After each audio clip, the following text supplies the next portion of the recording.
त्याच्यानंतर कर्जमाफीची जी योजना आहे ती, संभाजीनगरचं बस पोर्ट प्रकल्प, त्याच्यानंतर जालन्याचं ड्रायपोर्ट प्रकल्प, आदिवासी विभाग आणि मराठवाड्यातले वेगवेगळे विषय, मग शासकीय विधेयक असेल, प्रश्नोत्तर असेल, लक्षवेधी असेल, मग वेगवेगळे डिव्हाइस, जवळपास 13 डिव्हाइस आहे.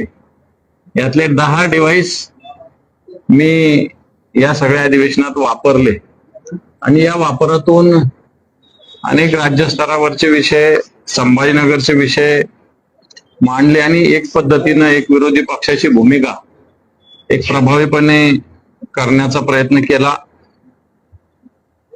कर्जमाफीची जी योजना आहे याच्यामध्ये सरकारने दुरुस्ती करण्याचा निर्णय जाहीर केलेला आहे, पण ती झाल्याशिवाय काही स्पष्ट बोलता येणार नाही. शिवभोजन केंद्राचा मुद्दा एक महत्वाचा होता, तोही मांडलेला आहे. आणि सगळ्यात महत्वाचं आपल्या शहरातलं पैठण जिल्ह्यातलं पैठण संतपीठाच्या विषयी जे अजून त्याला आधुनिकीकरणासाठी मान्यता सरकारने दिलेली आहे.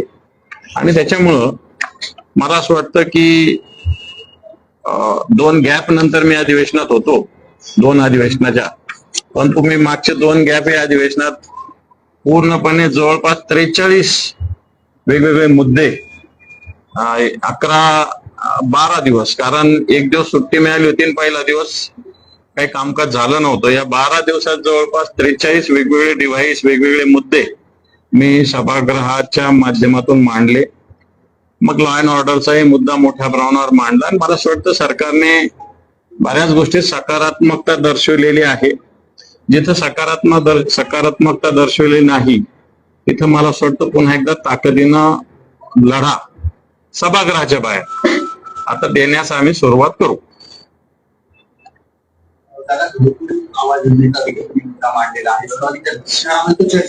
हो, घरकुलाचा जो मुद्दा आहे संभाजीनगरातला अतिशय महत्वाचा आहे. अनेक अर्ज त्याच्यात आले, परंतु त्याच्यात दलाल घुसलेले आणि विशेष म्हणजे सगळे सत्ताधारी पक्षाचे दलाल आहेत. आणि या सगळ्या दलालांच्या आहारी महानगरपालिकेचे सगळे अधिकारी गेलेले आहे आणि समाज कल्याण विभागाचे अधिकारी गेलेले आहेत. मोठा भ्रष्टाचार त्याच्यामध्ये झालेला आहे. घरकुलाचे पेपर्स बनवणारी टोळी आपल्या इथं आहे. ही टोळी घरकुलाचे बोगस पेपर्स बनवते आणि घरकुल मंजूर करून घेते. आणि याच्यात महानगरपालिकेचे अधिकारी, दलालांची टोळी आणि समाज कल्याणचे अधिकारी सहभागी झालेले. आणि म्हणून जितके घरकुल मंजूर केले त्याच्यातले अर्धे लोक नाहीच आहे. काही लोकांचे बँकेमध्ये मोठे मोठे खाते ज्याच्यात कोट्यवधी लाखो रुपये आहे, इन्कम टॅक्स ते भरतात. अशा पद्धतीनं घरकुल आहेत. या घरकुलासाठी देवेंद्रजी फडणवीस आणि एकनाथ शिंदे साहेबांचा कास्ट सर्टिफिकेट, आधार कार्ड, इन्कम सर्टिफिकेट आणि महानगरपालिकेची टॅक्स पावती मी सभागृहात दाखवली. म्हणून हा घरकुल घोटाळा आणि त्याच्यामध्ये समाज कल्याण मंत्र्यांनी विभागीय आयुक्ताच्या माध्यमातून इन्क्वायरी लावली, पण नंतर माझ्या लक्षात आलं, ताबडतोब क्षणात माझ्या लक्षात नाही आलं की हे विभागीय आयुक्त हेच महानगरपालिकेचे आयुक्त असताना विभागीय आयुक्ताच्या ऐवजी बाहेरचा विभाग वाटतं पत्र दिल्यानंतर ती मागणी 100% मान्य होईल. काय अडचण असायच काही कारण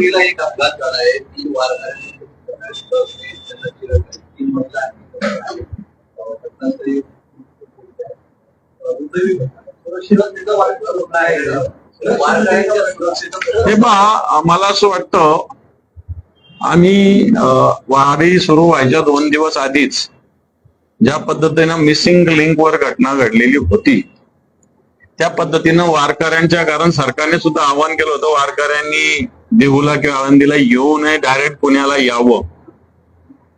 आणि त्याच वेळेस हा मुद्दा आम्ही उपस्थित केला, वारकऱ्यांची सुरक्षितता, पावसापासून संरक्षण, रस्ता, दळणवळण, वाहतूक. मला वाटतं जे नाही व्हायला पाहिजे ते झालेलं आहे. 3 वारकऱ्यांचा मृत्यू हा दुर्दैवी आहे. आणि याला हे बा आता, कारण ही काही वारी काही अचानक असते का, तर वारी वर्षानुवर्षे आपली परंपरा आहे. त्याच्यामुळे इथं या सगळ्या वाहतूक याचे प्रश्न याची जबाबदारी ही राज्य सरकारची. राज्य सरकार याला 100% जबाबदार येतं सांगेल मी. आता मुख्यमंत्री जावं का उपमुख्यमंत्री जावं, जो बोन से गए वो हाथ से नहीं आते. अशी ती घटना धाराशिवमध्ये घडली आहे. वारकऱ्यांना जे काही पेय देण्यात गेलं त्यामुळे 2 जणांना विषबाधा झालेली आहे. थोडक्यात त्या वारकऱ्यांपर्यंत ते पेय पोहोचलं नाही म्हणून वाचलं, पण हे वाटत होते की तिथे 2 नर्सने आधी दिला आणि त्या गंभीर आहेत. आता याला खरं तर लोक चांगल्या भावनेनं अशा पद्धतीनं पाण्याची व्यवस्था, अन्नदानाची व्यवस्था, फराळाची व्यवस्था करत असतात. पण तो असं पेय मला असं वाटतं कशा पद्धतीनं बनवलं, कोणी बनवलं, जाणीवपूर्वक बनवलं की चुकून झालं.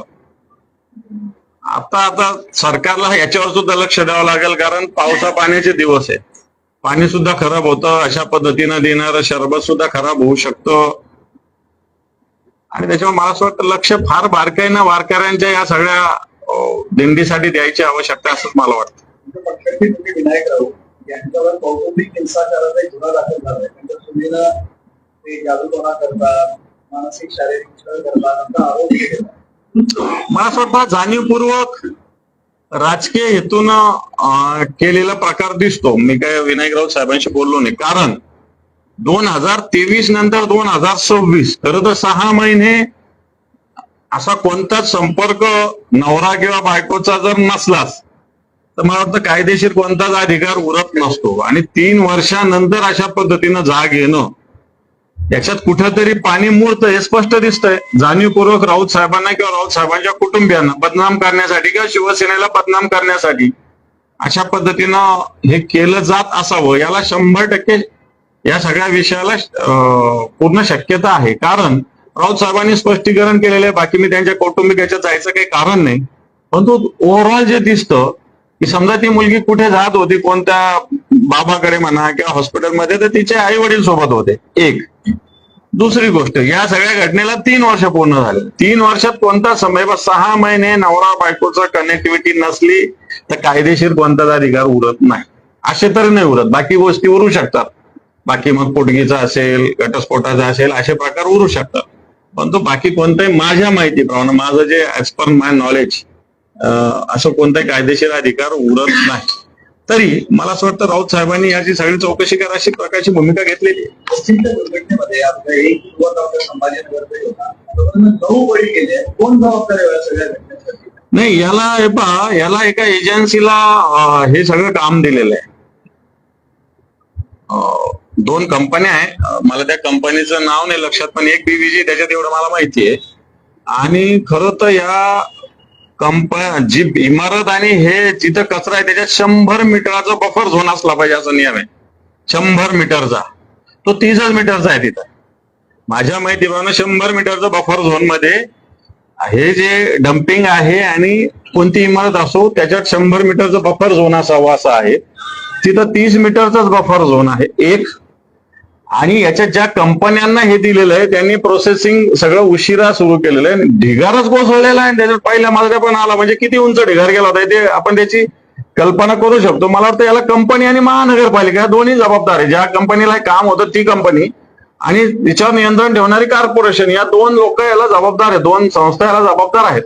महाराष्ट्राचे मुख्यमंत्री देवेंद्र फडणवीस यांच्या नावे एक नवा विक्रम झाला आहे. सगळ्यात जास्त काळ मुख्यमंत्री ते राहिले आणि शरद पवारांचे विक्रम बोलून काढले. शुभेच्छा दिल्या.